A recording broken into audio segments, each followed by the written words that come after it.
नमस्कार सर्वांना. श्री स्वामी समर्थ. नर्मदे हर. अध्याय 16 ते 18. श्री गणेशाय नमः. भक्तजन तारणार्थ इति रूपे श्री दत्त भुवरी प्रगट होत. अक्कलकोटी वास केला. जे जे झाले त्यांचे भक्त त्यात श्रेष्ठ स्वामी सुत. ऐकता त्यांचे चरित्र महादोष जातील. प्रसिद्ध मुंबई शहरात हरिभाऊ नामे विख्यात. आनंदे होते नांदत निर्वाह करीत नोकरीने. कोकण प्रांती राजापूर तालुक्यात इटिया गाव सुंदर. हरिभाऊ तेथील राहणार जात मराठे तयांचे. ते खोत त्या गावचे होते संपन्न पूर्वीचे. त्याच गावी तयांचे माता बंधू राहती. मुंबईत तयांचे मित्र ब्राह्मण उपनाव पंडित. ते करिता व्यापार त्यात तोटा आला तयासी. एके समयी पंडितांनी स्वामी कीर्ती ऐकली कानी. तेव्हा भाव धरोणी मणी नवस केला स्वामी ते. जरी 8 दिवसात मी होईन कर्जमुक्त तरी दर्शनातोरी अक्कलकोटीन. हरिभाऊ आणि तयांचे मित्र आपुचा व्यापार करिता त्यात. आपणा नुकसान सत्य येईल ऐसे वाटले.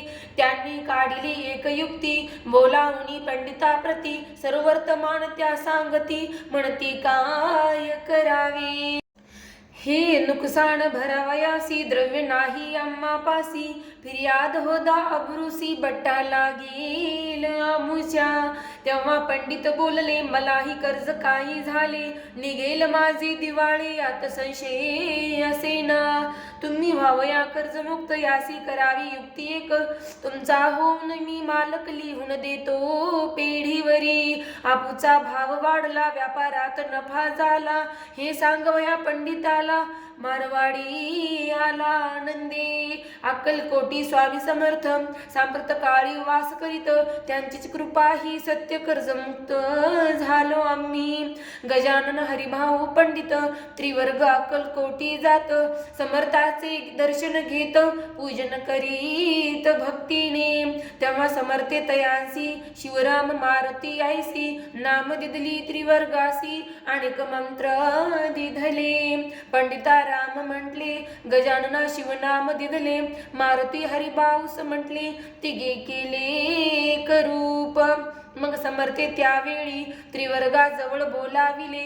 तिघांसी 3 श्लोक दिदले मंत्र म्हणून ते ऐका. गुरुर ब्रह्मा गुरुर विष्णू गुरुर्देव महेश्वरा. गुरुर साक्षात परब्रह्म तस्मै श्री गुरवे नमः. ऐसा मंत्र हरिभाऊ ते दिदला असे समर्थे. तेव्हा तयाच्या आनंदाते पारावार नसेची. दुसरा मंत्र गजाननाला तयावेळी श्रीने दिदला. तेव्हा तयांच्या मनाला आनंद झाला बहुसाळ. आकाशात पतितं त्वयं यथा गच्छन्ति सागरं. सर्वदेव नमस्कारं केशवं प्रति गच्छति. संतोषले तयाचे मन. मग पंडिताजवळ घेऊन एक मंत्र उपदेशून केले पावन तयाते. इदमेव शिवम इदमेव शिवम इदमेव शिवम इदमेव शिवम. 300 रुपये तयांनी आणले होते मुंबईहुनी. त्यांचे काय करावे म्हणून विचारिले समर्थाते. ऐसा प्रश्न तैकोणी समर्थ बोलले त्याला गुणी. तयांच्या पादुका बनवणी येथे आणाव्या सत्वर. काही दिवस गेल्यावरी त्रिवर्ग एके अवसरी उभे राहुणी जोडल्या करी आज्ञा मागती जावया. आज्ञा मिळता तयांसी आनंदे आले मुंबईसी. हरिभाऊच्या मानसी ध्यास लागला स्वामींचा. त्या आत्मलिंग पादुका 14 दिवसापर्यंत देखा. पायी वागवी भक्त सका दिदल्या नाही कोणा ते.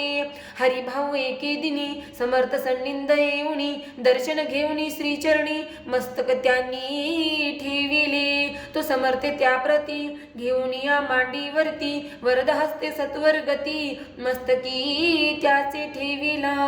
म्हणती तू माझा सुत झाला आम्हालासी आता निश्चित परिधान करी भगवे वस्त्र संसार देई सोडोनी मग छाटी कपणी झोळी समर्थ तयासी दिदली ती घेऊनी तया वेळी परिधान केली सत्वर आत्मलिंग पादुका सत्वरी देती हरिबाऊचे करी म्हणती जाऊन सागर तीरी किल्ला बांधुनी राहावे जाऊन आता सत्वर लुटवी आपुला संसार लोभ मोहाणु मात्र चित्ती तुवान धरावा आज्ञा ऐकून आयशी आनंद झाला मानसी सत्वर आले मुंबईसी साधू वेश घेऊनी असो हरिभाऊने काय केले ब्राह्मणांसी बोलाविले संकल्प करून ठेविले तुळशी पत्र घरावरी हरिभाऊ घर लुटविता तारा नामे त्याची कांता ती करी बहुता कांता घेत उरबडणी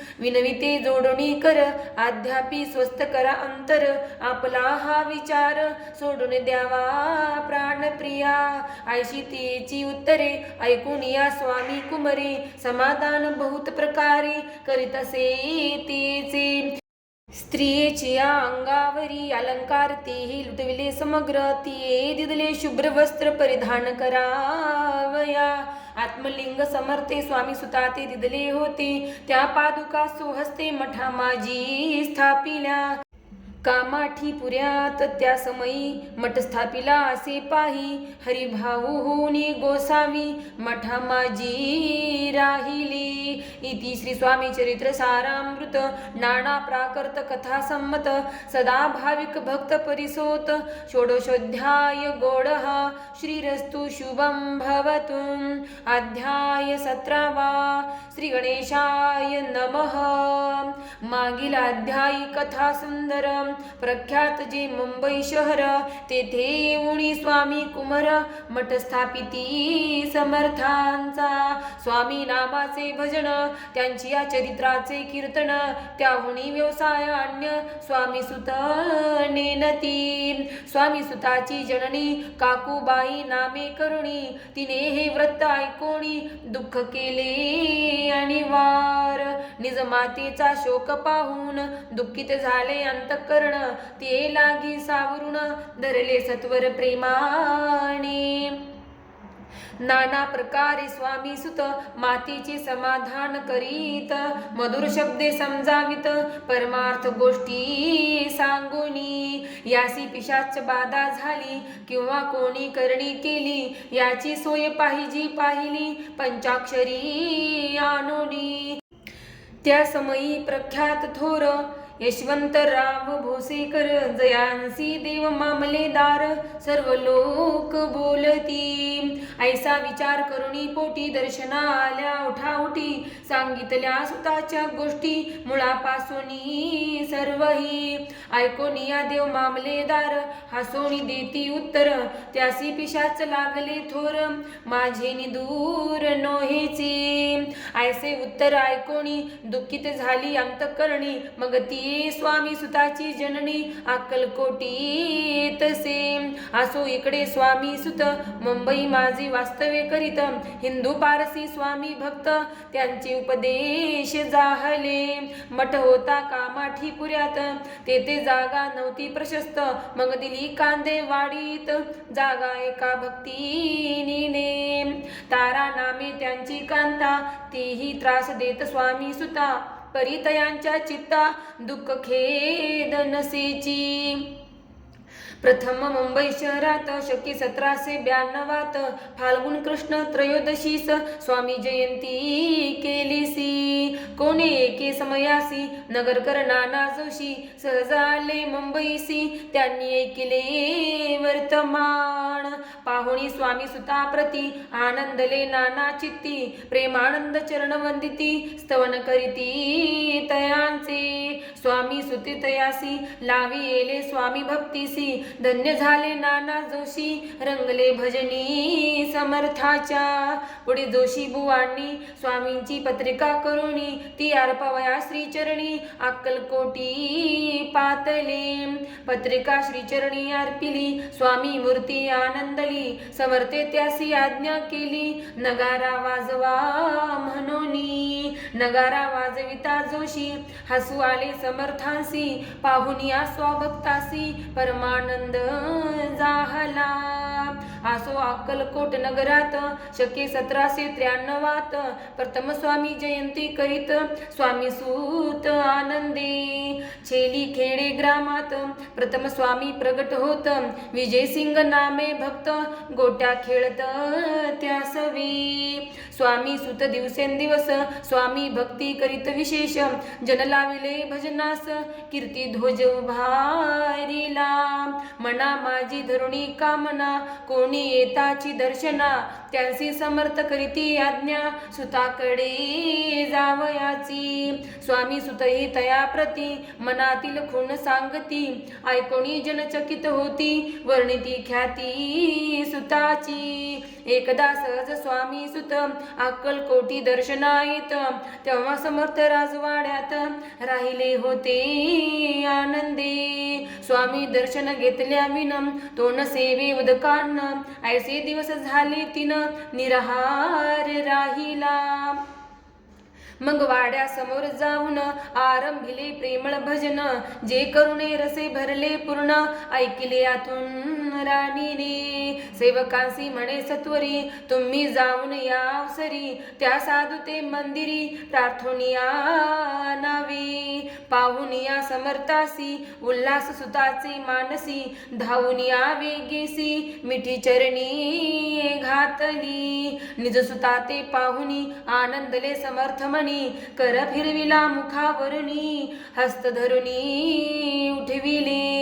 अक्कलकोटी त्या अवसरी भोवत होते सेवे करी परी समर्थाची प्रीती खरी स्वामी सुतावरी होती। स्वामी सुत रात्रंदिन समर्था पुढे करीती भजन पायी खडावा घालून प्रेमरंगी नाचती। एके दिवशी श्री समर्थ बसले असता आनंदात स्वामी सुत भजन करीत पायी खडावा घालून। एकांत समयी साधोनी समर्थ सांगती तया कानी आम्ही जातो निजधामी वारसा पुढे चालवावा।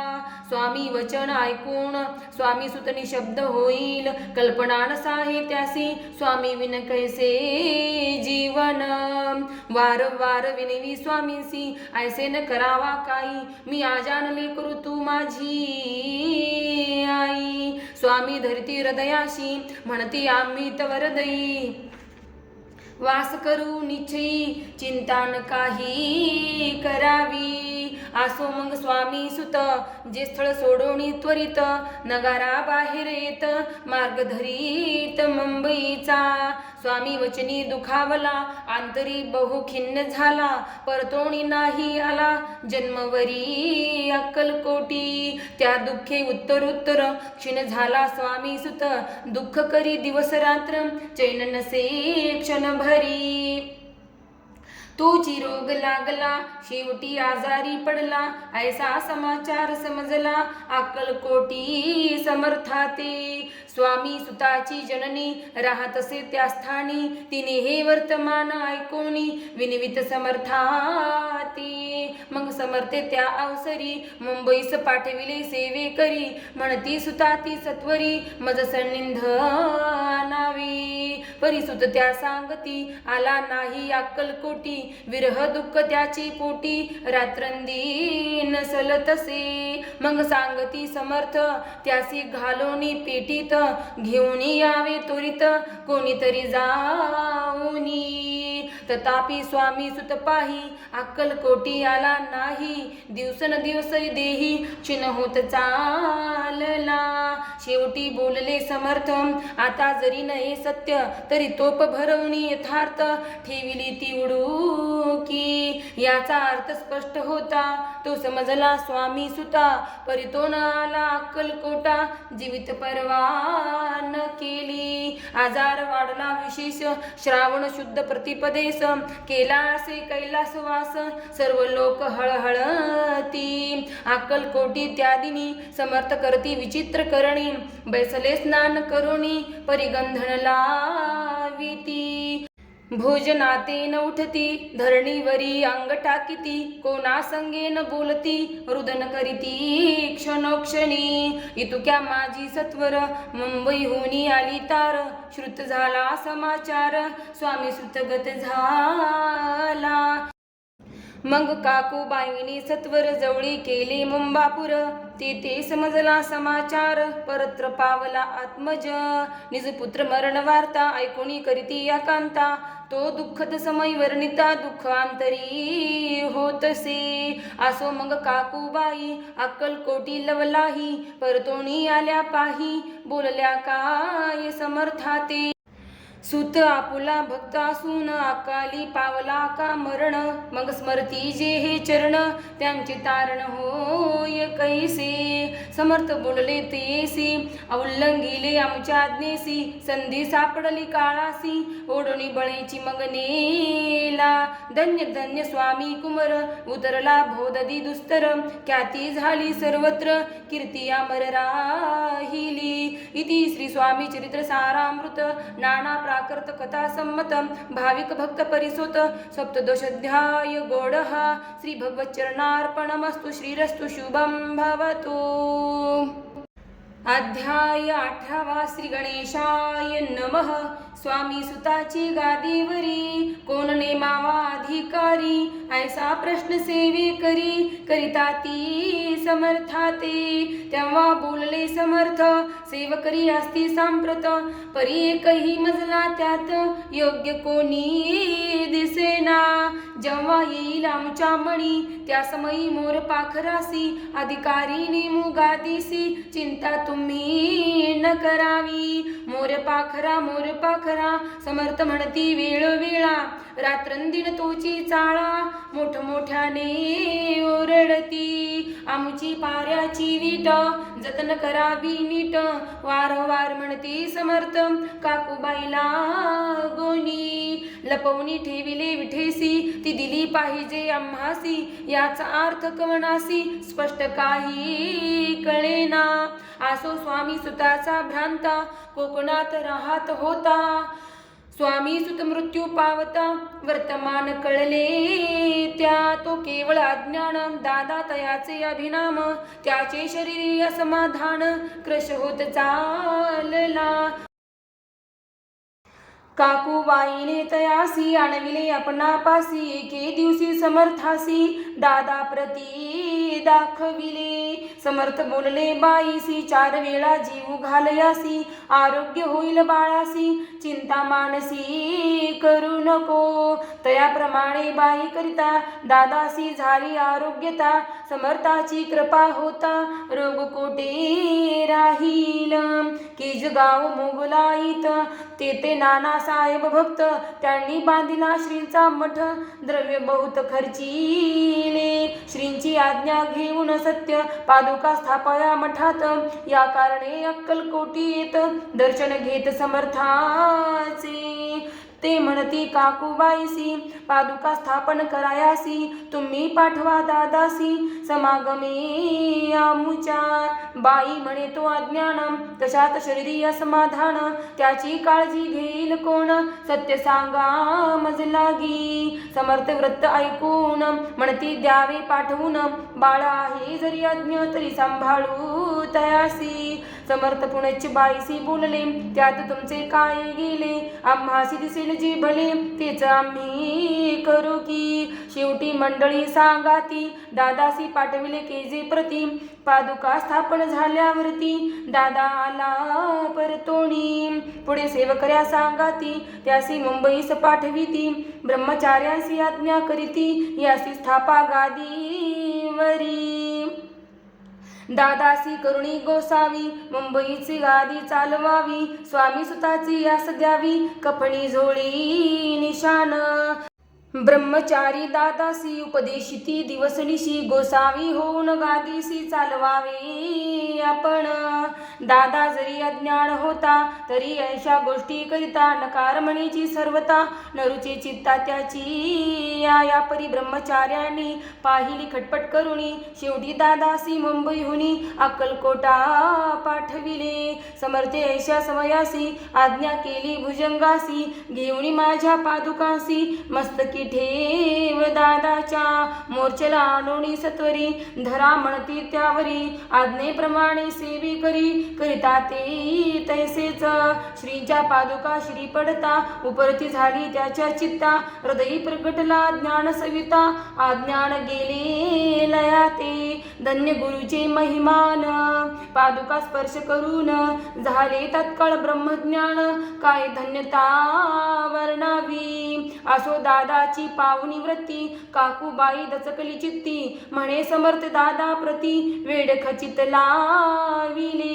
ती म्हणे जी समर्था, आपण हे काय करिता? दादाची आशिरी ठेविता, पादुका काय म्हणोनी. समर्थ बोलले तेसी, जे बरे वाटेल आम्हासी. तेची करूया समयासी, व्यर्थ बडबड करू नको. काकूबाई बोले वचन, एकासी गोसावी बनवून. टाकीला आपण मारून, इतुकेची पुरे जाहले. ऐकोन ऐशा वचनाला, समर्थासी क्रोध आला. घाला म्हणती बाईला, खोड्या माझी सत्वर. काकूबाईने आकांत करुणी मांडला अनर्थ. नाना अपशब्द बोलत भाळ पिटीत स्वहस्ते. परी समर्थे त्या समयी लक्ष तेकडे दिले नाही. दादासी बनविले गोसावी, कफणी झोळी अर्पिली. दुसरी दिवशी दादासी समर्थ पाठविती भिक्षेसी. ते पाहुणी काकूबाईसी दुःख झाले अपार. समर्थासी हसू आले, अधिकची कौतुक मांडिले. दादासी जवळ बोलाविले, काय सांगितले तयासी. अनुसूया तुझी माता, तिजपाशी भिक्षा माग आता. अवश्य म्हणून तत्वता, जननी जवळी पातला. ऐसे बाईनी पाहुनी क्रोधाविष्ट अंतःकरणी. म्हणे तुझी हे करणी, लोकापवादा कारण. ऐकोणी मातीची उक्ती, दादा तिज प्रती बोलती. एक सुखे तुच्छ गमती, माते आज पासोनी. पुत्राचे ऐकुनी वचन, उदास झाले तिचे मन. असो दादा गोसावी होऊन, स्वामी भजनी रंगले. काही दिवस झाल्यावरी मग आले मुंबापुरी. स्वामी सुताच्या गादीवरी बसवणी संस्था चालविली. इति श्री स्वामी चरित्र सारामृत नाना प्राकृत कथा संमतम सदा प्रेमळ परिसुत अष्टदशाध्याय गोडः. श्रीरस्तु शुभम भवतु. तर अशा प्रकारे 16 ते 18 अध्याय इथे समाप्त झालेले आहेत. धन्यवाद. श्री स्वामी समर्थ. नर्मदे हर.